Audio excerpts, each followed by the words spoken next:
60 Minutes, Rewind. No leader in the Middle East needs peace now more than this man, Anwar al-Sadat of Egypt. Without peace, Sadat cannot solve his monumental economic problems. And if he cannot solve them, his days as Egypt's leader could be numbered. 60 Minutes takes a look at Sadat's troubled Egypt.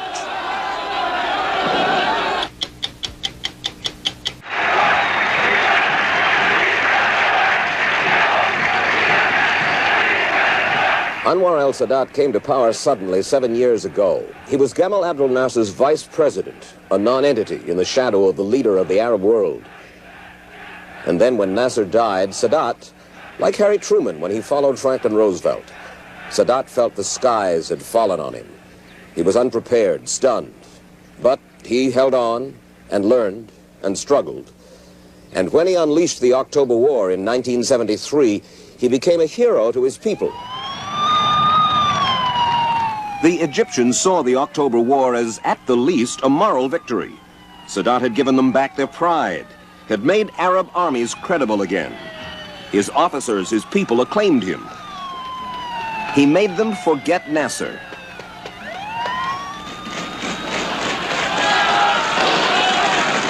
Sadat is a hero no longer because the Egyptian economy is a shambles. These food price riots in Cairo last January were aimed at the president. 80 were killed, 800 injured, more than 1,000 sent to prison. But Sadat still likes to insist his popularity remains intact. I'm proud because I have the full support of the man of the street in Egypt here. I'm proud of this. Whenever I feel I don't have it, I shall not stay in my chair here at all. I'm not a politician. At all, I'm not a politician. You know what they say about you? They say, you are a politician, but you're no economist. You're a first-rate foreign minister, but a bad chancellor of the exchequer. Well, I'm not supposed to know about economics like the experts know.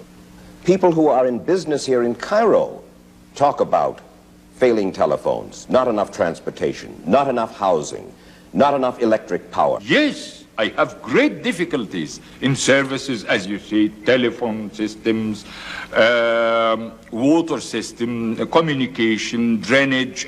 I have lots of problems. What I'm telling you is this. We are really suffering from a very acute economic problem. This is a fact. At the root of it is overpopulation. Almost 40 million people now, an increase of 10 million in the last 10 years. And a quarter of them all live in Greater Cairo. Huge numbers of Fellaheen have left their villages to come here. In some parts of this run-down, desperately overcrowded capital, 100,000 persons per square mile. The chaos in these streets speaks vividly to the economic chaos in the country.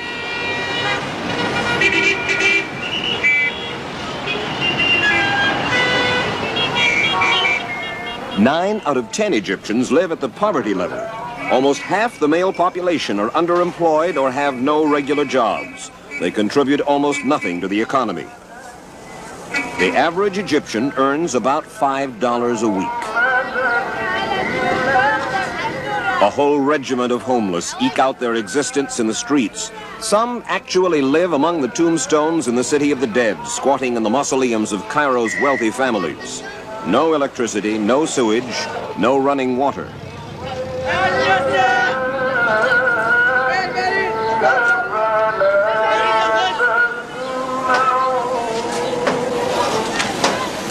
The Cairene staple diet is bread. These loaves cost 1 US penny each. To keep the price that low, the government pays about 4/5 of the cost of the flour, much of which comes as food for peace in the US aid program. Many Egyptians get most of their calories from these loaves. They'll add some cooked broad beans, a few vegetables, some sweetened tea, also subsidized by the government. It was when that subsidy was about to be reduced, thus increasing food prices by 1/3, that those January riots erupted.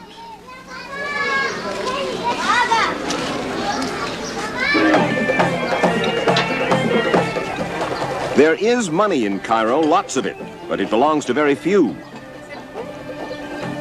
The hotels are jammed with them. Arab businessmen on vacation from the Persian Gulf, salesmen from West Germany, brokers from Beirut, tourists.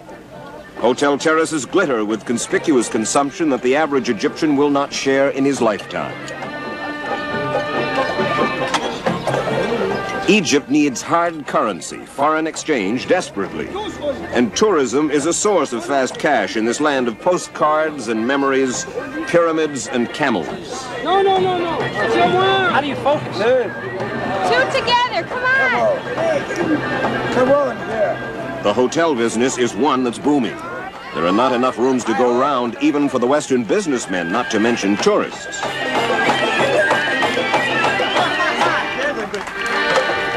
This is not the Nile, it's the Suez Canal, the pride and joy of Anwar Sadat.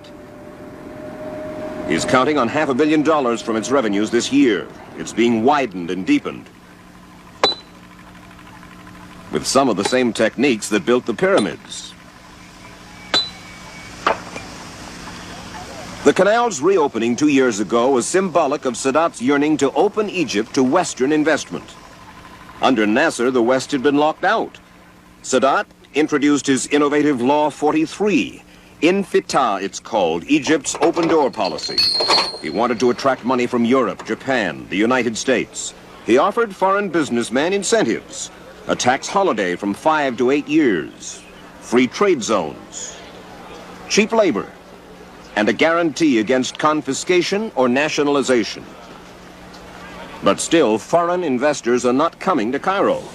They're discouraged by a baffling and frustrating bureaucracy, by confusing foreign exchange regulations, and by the shortage and sky-high cost of office space.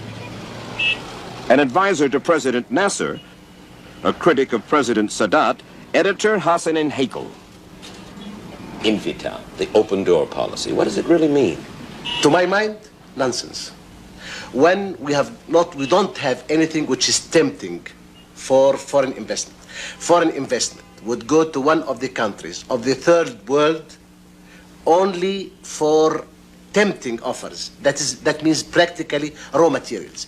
They would go for oil, they would go for copper, but they are not going to come here in Egypt and put their money in the infrastructure. You don't have foreign investment coming to invest in the infrastructure which we need. It does not give enough interest and Enough profit. Enough profit, I mean. And they are simply not going to come. But you know, to open the doors and to say we are waiting for foreign investments, it's not going to come in useful things as far as we are concerned.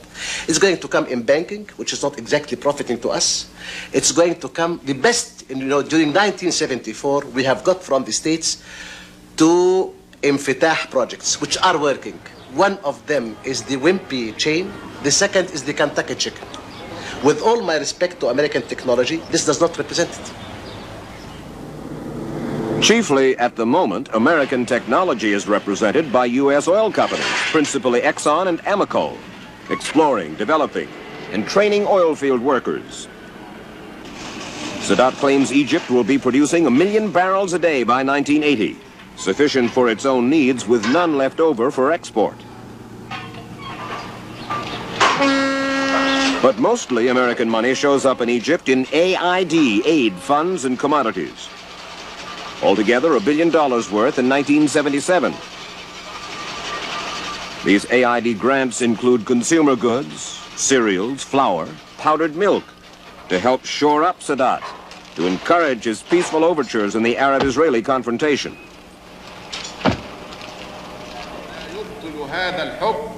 But what Sadat needs most is jobs for his people, and among those calling loudest for them are the university students. Egypt has more educated people than any other underdeveloped country in the world. Today, 400,000 students are enrolled in 10 universities. And by law, the government has to guarantee every college graduate a job. Adel Sadek studies economics. Is there enough work for all these college graduates? No, there isn't, because what happens is that you employ people whether you really need them or you don't, but they are employed for the sake of employment. So what do? Well, they push papers, they read newspapers, they chat a little bit, and then in the end they go home. take their salary, and that's it. But that's not quite all of it, for there is building up in many Egyptians resentment at the quick money, the quick millionaires they see sprouting all around them. Importers, landlords, speculators, merchants. They are rising fast, this new upper class, separating themselves from the 90% who live in something close to misery. These newly rich breed resentment not just against themselves, but against the president too and his family, especially his wife Jehan. We asked Sadat about a list of new Cairo millionaires printed in a Beirut news magazine, Mrs. Sadat's name, and also the fathers-in-law of Sadat's two daughters, prominent on that list. I'm sorry to tell you, you are misinformed 100%. What you are saying now is the propaganda of the Tripoli radio, and you don't know it. It is only Muammar Gaddafi who is spreading these stories. Yes, exactly. And the reporters. And the communists here in the country, the communists and Gaddafi. It is this what you have said now about my wife, about my in-laws, relatives or so. Yes. Well, I'm sorry because you are making the same propaganda that the communists and Gaddafi are starting with those, believe me. We asked Sadat how he planned to stop the rich from becoming richer, and he told us of a new tax law. In this law, I stated, every Egyptian should have a tax card in which he states whatever amount of money or possessions he have anywhere. And after that, I shall tell you this, my relatives will not be millionaires. That same law included anti-strike and anti-demonstration clauses. One member of the parliament, a vice president under Nasser, Kamal el-Din Hussein, was outraged. He bitterly criticized Sadat in a public statement. Sadat had Hussein removed from the parliament. Because I made this law, he sent me a message abusing me.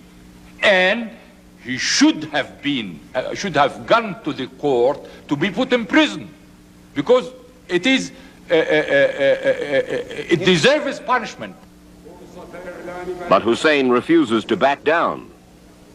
He is acting like a dictator. Why, you mean it's a dictatorship? Yes. Yes. Simple as that? Simple as that. There's corruption. Yes, and the government has said so, and the parliament too. And they have gained their profits from illegal activities, yes. Is it possible to become a very rich man here in Egypt today? Yes, it is possible if you cheat. And it is impossible if you don't cheat. Do you expect there will be a popular explosion here?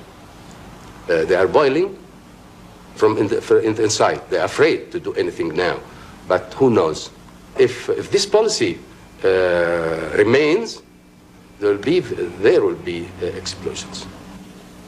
It is to forestall an explosion from inside his country or from outside that Sadat labors so mightily these days for peace. He understands the impatience of his fellow Egyptians, their envy of the oil wealth of their Arab brothers. He knows his countrymen look to him to bring them better times. So he courts the Americans because he believes the Americans can pressure Israel to make peace. The peace he needs to give his country's economy a chance to flourish. The peace he may just need, in fact, to keep his job.